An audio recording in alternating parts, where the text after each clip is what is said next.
پاکستان اور افغانستان میں معاہدہ خوش آئند، افغان سرزمین سے دہشت گردی کی روک تھام ناگزیر ہے۔ نائب وزیر اعظم وزیر خارجہ اسحاق ڈار نے ایکس پر پیغام میں کہا کہ معاہدہ صحیح سمت میں پہلا قدم ہے۔ ہم ایک ٹھوس اور قابل تصدیق نگرانی کے طریقہ کار کے قیام کے منتظر ہیں۔ برادر ملک قطر اور ترکیہ کے تعمیری کردار کو سراہتے ہیں۔ نگرانی کا طریقہ کار ضروری ہے تاکہ افغان سرزمین سے پاکستان کی طرف اٹھنے والی دہشت گردی کے خطرے سے نمٹا جا سکے۔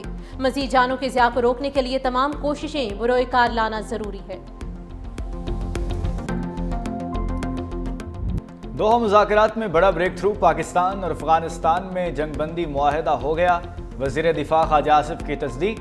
ایکس پر پوسٹ میں لکھا، پاکستان کی سرزمین پر افغانستان سے دہشت گردی کا سلسلہ فی الفور بند ہوگا، دونوں ہمسایہ ملک ایک دوسرے کی سرزمین کا احترام کریں گے۔ 25 اکتوبر کو استنبول میں دوبارہ وفود میں ملاقات ہوگی۔ قطری وزارت خارجہ کے مطابق دونوں ممالک نے آئندہ چند دنوں میں مزید ملاقاتوں اور مستقل میکانزم بنانے پر اتفاق کیا۔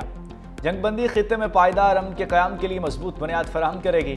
امید ہے جنگ بندی دونوں ممالک کے درمیان سرحدی کشیدگی کا خاتمہ کرے گی۔ پاکستان اور افغانستان کے درمیان جنگ بندی پر اتفاق قطر اور ترکیہ کی ثالثی میں ہوا۔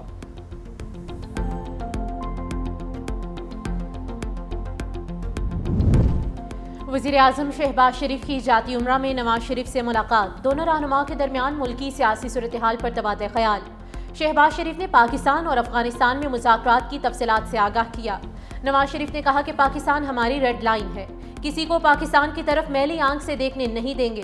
قوم کے بیٹے اپنی جانوں کی پرواہ کیے بغیر پاک وطن کی حفاظت کر رہے ہیں۔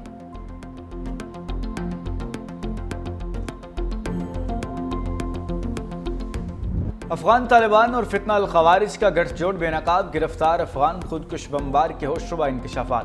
کہا، افغان طالبان اور فتنہ الخوارج کم عمر افغان نوجوانوں کو دہشت گردی کے لیے استعمال کر رہے ہیں۔ ہم 40 لوگ خوست میں اکٹھے ہوئے اور براستہ چوار پاکستان میں داخل ہوئے۔ ہمارا کمانڈر عمر حماس تھا جو خودکش حملوں کی تربیت دیتا تھا۔ خودکش حملے کی تربیت 3 ماہ تھی، جبکہ میں نے 1 ہفتے کی تربیت لی۔ گرفتار خودکش بمبار کی شناخت نعمت اللہ ولد موسیٰ جان کے نام سے ہوئی۔ دہشت گرد افغانستان کے صوبے قندھار کا رہائشی۔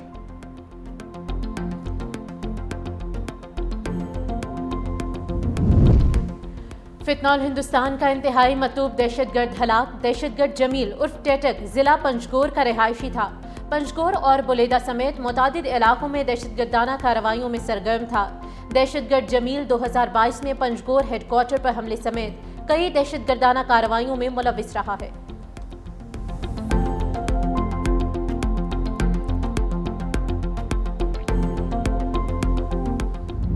پاکستان کا خلائی ٹیکنالوجی میں خود انحصاری کی جانب مضبوط قدم، پاکستان کا پہلا ہائپر اسپیکٹرل سیٹلائٹ HS-1 خلا میں روانہ۔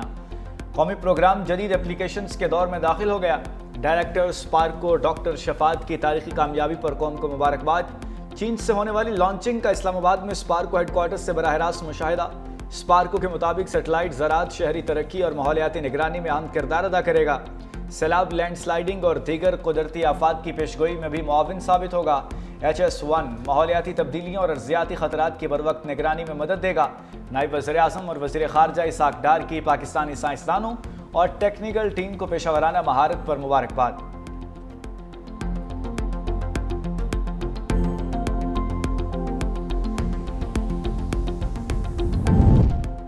اسرائیل نے جنگ بندی معاہدے کی دھجیاں اڑا دی، رفح سمیت جنوبی غزہ کے مختلف علاقوں کو نشانہ بنایا، 2 فلسطینی شہید۔ حماس نے کہا ہے کہ وہ غزہ میں کسی حملے کی منصوبہ بندی نہیں کر رہے۔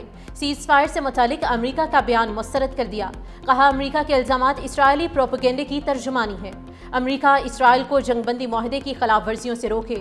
حماس نے مزید 2 یرغمالیوں کی لاشیں اسرائیل کے حوالے کر دی۔ اسرائیل کے حوالے کی جانے والی لاشوں کی تعداد 11 ہو چکی۔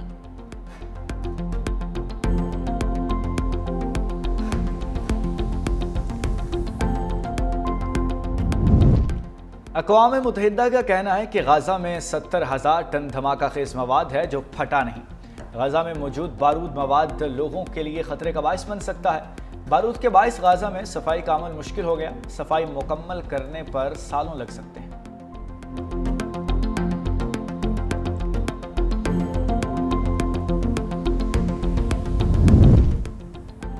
IMF پاکستان پر قومی مفاد کے خلاف کوئی شرط عائد نہیں کر سکتا۔ واشنگٹن میں پریس کانفرنس کرتے ہوئے وزیر خزانہ محمد اورنگزیب نے کہا کہ IMF اور ورلڈ بینک سے ہونے والے حالیہ مذاکرات مثبت اور تعمیری ثابت ہوئے۔ IMF پروگرام کے تحت کی گئی اصلاحات نے معیشت کو مستحکم کیا۔ 31 دسمبر تک $1.2 ارب کی قسط ملنے کی توقع ہے۔ IMF ایگزیکٹو بورڈ جلد اجلاس میں معاہدے کی منظوری دے گا۔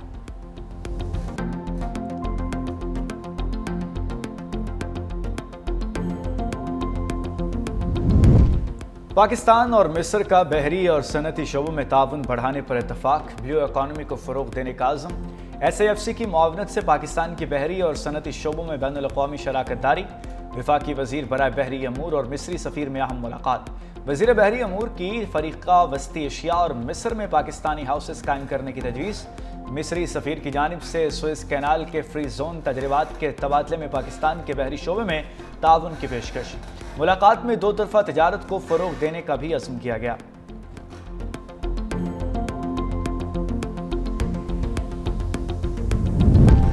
ریونیو بڑھانے کے لیے پنجاب ریونیو اتھارٹی میں اسپیشل یونٹ قائم کرنے کا فیصلہ۔ 130 انفورسمنٹ آفیسرز بھرتی کرنے کی اصولی منظوری۔ پنجاب ریونیو اتھارٹی کا دائرہ کار 30 اضلاع تک بڑھانے کا بھی فیصلہ۔ وزیر اعلیٰ پنجاب مریم نواز نے توسیع کے لیے 30 اکتوبر کی ڈیڈ لائن دے دی۔ ٹیکس دہندگان کے لیے سہولت ایپ بھی متعارف کرا دی گئی۔ وزیر اعلیٰ پنجاب مریم نواز نے کہا کہ ایمانداری سے ٹیکس دینے والوں کو پریشان نہ کیا جائے۔ ٹیکس ریونیو میں شفافیت یقینی بنانے کی بھی ہدایت۔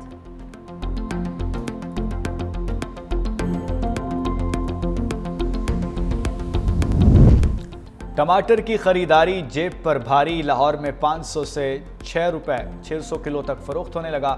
کراچی سمیت سندھ میں ٹماٹر کی قیمت 560 روپے فی کلو ہو گئی۔ کوئٹہ میں شہری 400 روپے کلو خریدنے پر مجبور ہو گئے۔ صارفین کی انتظامیہ سے ذخیرہ اندوزوں کے خلاف کارروائی کا مطالبہ۔ خواتین کا ٹماٹر کی جگہ دہی اور املی کا استعمال۔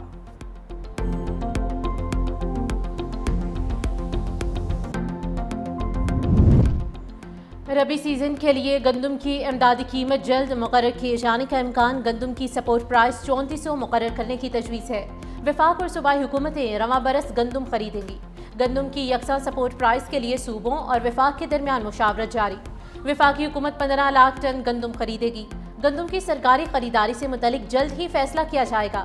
تجویز ہے کہ Sindh 10 lakh ton, Punjab 2.5 million ton گندم خریدے گا۔ گزشتہ 2 سیزن سے گندم کی خریداری نہیں کی گئی۔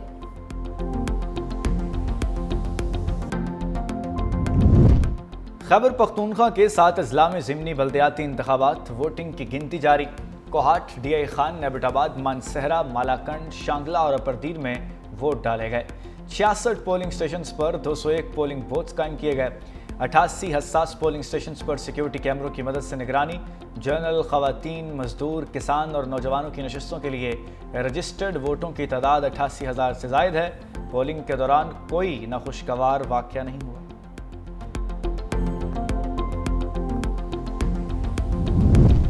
خیبر پختونخوا پولیس کا پہلا سنائپر اسکواڈ تیار۔ ایلیٹ فورس میں شامل سنائپر اسکواڈ بڑھتی دہشت گردی کے پیش نظر تیار کیا گیا۔ سنائپر اسکواڈ کو جدید تربیت اور جدید اسلحے سے لیس کیا گیا ہے۔ اسکواڈ کو پہاڑی وادیوں، سرحدی علاقوں اور صوبے کی جنوبی اضلاع میں استعمال کیا جائے گا۔ ہر اسکواڈ 10 اہلکاروں پر مشتمل ہوگا۔ اسکواڈ کو دور چھپے دشمن کو نشانہ بنانے کی تربیت دی گئی۔ ابتدائی طور پر اسکواڈ کو جنوبی اضلاع، مالاکنڈ ڈویژن اور سرحدی علاقوں میں تعینات کیا جائے گا۔ اسکواڈ کو جدید تھرمل امیجنگ ڈیوائسز بھی فراہم کی جائیں گی۔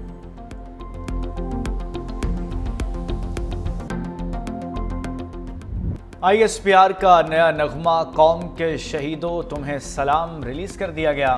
وطن پر جان نچھاور کرنے والے شہداء کو زبردست خراج عقیدت۔ قومی نغمے میں وطن عزیز کی بقا اور دہشت گردی کے خاتمے کے لیے جان دینے والے شہداء کو پوری قوم کا سلام پیش کیا گیا۔ معصوم بچوں اور خواتین کی شہادت کو بھی خراج عقیدت پیش کیا گیا۔ قومی نغمے میں خون کے آخری قطرے تک وطن کے لیے قربانیاں دینے کے عزم کا یاد۔ پاک فضائیہ کی مشق، انڈس شیلڈ الفا میں شرکت۔ JF-17 تھنڈر بلاک 3 لڑاکا طیارے آذربائیجان پہنچ گئے۔ PAF طیاروں کی پاکستان سے آذربائیجان تک نان سٹاپ پرواز۔ دوران پرواز air to air refuelling operation کامیابی سے مکمل۔ مشق کا مقصد دونوں فضائی افواج میں باہمی تعاون اور انٹر آپریبلٹی بڑھانا ہے۔ پاک فضائیہ کا خطے میں امن و استحکام کے فروغ کا عزم۔ PAF کے فضائی اور زمینی عملے کی پیشہ ورانہ مہارت کا بھرپور اظہار۔